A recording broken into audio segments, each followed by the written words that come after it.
8 de la mañana, 10 minutos en todo el país. Milei en unos días va a presentar su libro cuya tapa se dio a conocer hace un par de jornadas y que generó bastantes repercusiones, porque el libro se llama Capitalismo, Socialismo y la trampa neoclásica. Muestra, por un lado, una foto de Singapur contraponiéndola con una foto de una ciudad que suponemos que es La Habana, como una contraposición entre capitalismo y socialismo, que en realidad Milei utiliza como sinónimos para otra falsa contraposición que es la entre capital y Estado, digamos, ¿no? Como diciendo, bueno, de un lado, en Singapur, gobierna el capital, y miren qué lindo que están, con las lucecitas, los edificios, los rascacielos. Del otro lado, gobierna el Estado, el socialismo, y miren qué mal están. Es una mentira, una más de las mentiras a las que nos tiene acostumbrados Milei. En principio porque esa misma tapa podría tener arriba una foto de Shanghái y abajo una foto de algún suburbio de Medellín, de Santiago de Chile, de Lima o hasta de Buenos Aires. Y el contraste sería el mismo, y sin embargo en uno es China y el otro es un país capitalista. Es más, si te vas a buscar algún suburbio de Nueva Orleans, de Miami o de Detroit, también encontrás imágenes parecidas. Entonces no es capitalismo o socialismo, y tampoco es lo que indirectamente trata Milei de transmitir en esa etapa, que es Estado o no Estado.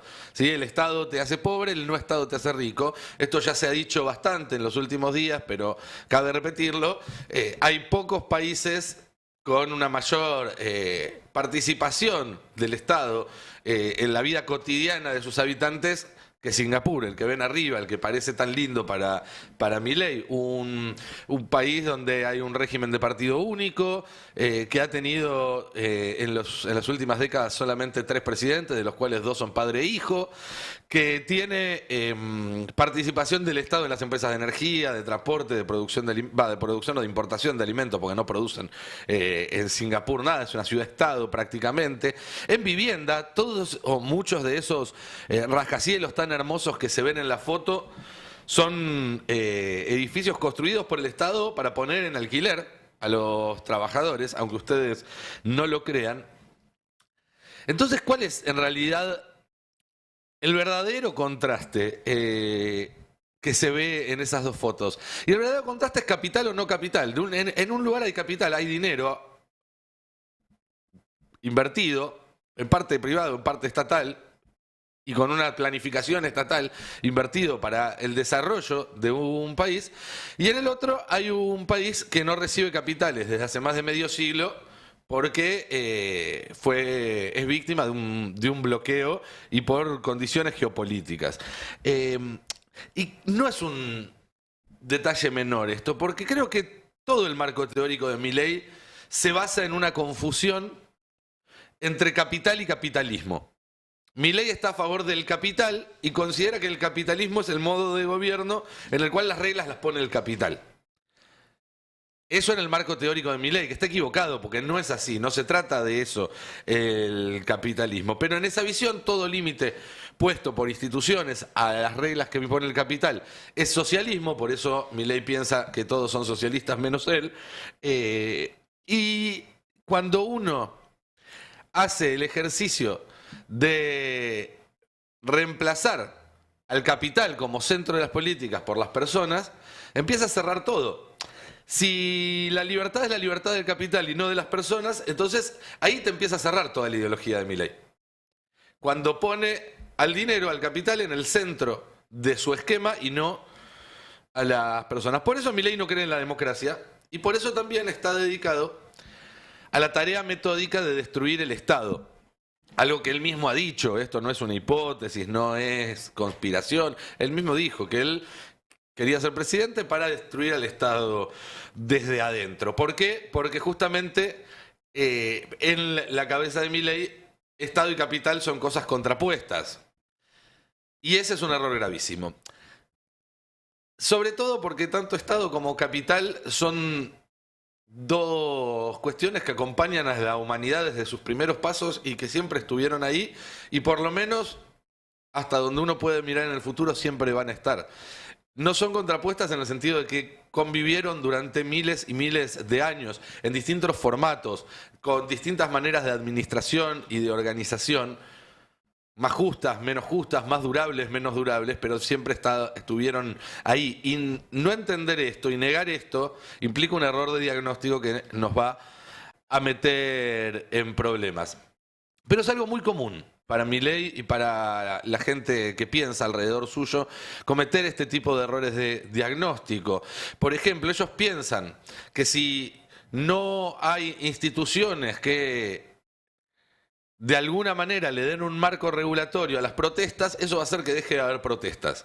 Y no entienden que es al revés, que esas instituciones lo que hacen es proteger, en todo caso, al capital de los que protestan poniéndole cierto límite y cierto marco. Y que si vos sacás ese marco, las protestas, en todo caso, podrán demorarse un poco más, pero terminarán siendo más violentas, más virulentas y con consecuencias mucho más endurables a la estructura. O piensan que por sacar las multas de la ley laboral, un empleador que es explotado no va a ir a reclamar ante un juez y ese juez no le va a dar la razón y no va a ordenar una multa. Las multas normadas se pusieron ahí para darle mayor previsibilidad a los empresarios y que sepan más o menos cuánto van a tener que pagar por cada una de las irregularidades que cometen. Porque antes de existir esa tablita de multas, ya se aplicaban multas, pero se aplicaba la multa que se le ocurría al juez de turno. Bueno, acá es lo mismo. El hombre, desde que empezó a ser hombre, funcionó en comunidad. Esa comunidad empezó a darse reglas para volverse una sociedad. Y siempre que hubo una sociedad con ciertas reglas, hubo alguien o alguienes dedicados a administrar esas reglas y a garantizar que más o menos se cumplan o que más o menos todo el mundo esté funcionando bajo ese marco. Eso es el Estado. Si vos desarmás el Estado, como está haciendo Milei, lo que terminás haciendo es desarmar la convivencia social y desarmar los lazos de comunidad.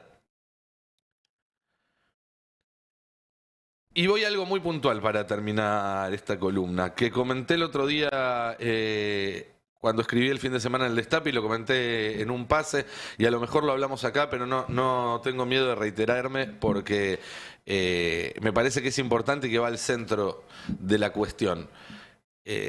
Fue Cristina la que ya desde 2015 viene advirtiendo que el rol de la política es poner orden en la vida de la gente, que la demanda principal de la sociedad argentina a la política es tener más previsibilidad, tener una vida más ordenada. Eso necesita más Estado, no menos Estado, pero un Estado inteligente, un Estado que sepa actuar. El caso que cité ya varias veces y que voy a repetir es el del censo de personas en situación de calle en Río de Janeiro, que muestra en su último resultado que más de la mitad de las personas que duermen en la calle tienen una casa en la periferia, pero que el costo de ir y venir todos los días es más que lo que pueden solventar con su sueldo, que muchas veces es por un trabajo informal, y entonces se quedan de lunes a viernes durmiendo en la vereda, durmiendo en la calle, durmiendo bajo un puente y solo vuelven a estar con su familia el fin de semana.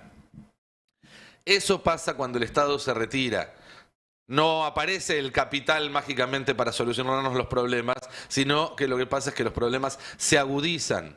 Y acá en la Argentina estamos haciendo ese camino. Si se fijan, las primeras medidas de Milei fueron desregular los alquileres, haciendo que sea más caro vivir, subir el precio del transporte, haciendo que sea más caro ir y venir del trabajo, y planchar o directamente hundir el precio del trabajo, es decir, los salarios, haciendo que con lo que vos ganes en el trabajo no te alcance ni para tener una vivienda cerca, ni para el transporte si tenés una vivienda lejos. Es decir, estamos yendo rumbo a ese camino, y de hecho hemos visto en las últimas semanas cómo datos de Mendoza se duplicó la cantidad de personas que viven en la calle desde el año pasado a este, Rosario 30% más, ciudades pequeñas donde hasta hace poco este fenómeno no se veía, como San Lorenzo, el puerto que está cerca de Rosario, una ciudad de 45.000 habitantes que tiene más de 100 personas en situación de calle, y ni hablar de la ciudad de Buenos Aires, donde además parece que es lo único que le interesa hacer al jefe de gobierno Macri, además de TikToks y inauguraciones, es hacer que no se vea la gente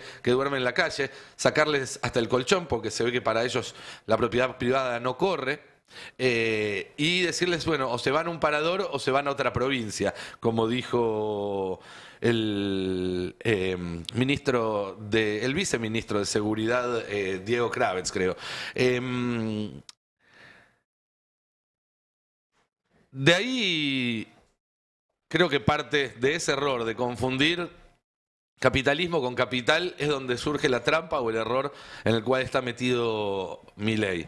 Espero que los responsables, los adultos responsables en las salas se den cuenta a tiempo, porque si no lo que nos espera se parece mucho más a la foto que está en la parte de abajo de la tapa del libro que la que está en la parte de arriba. Ahora consecuencia.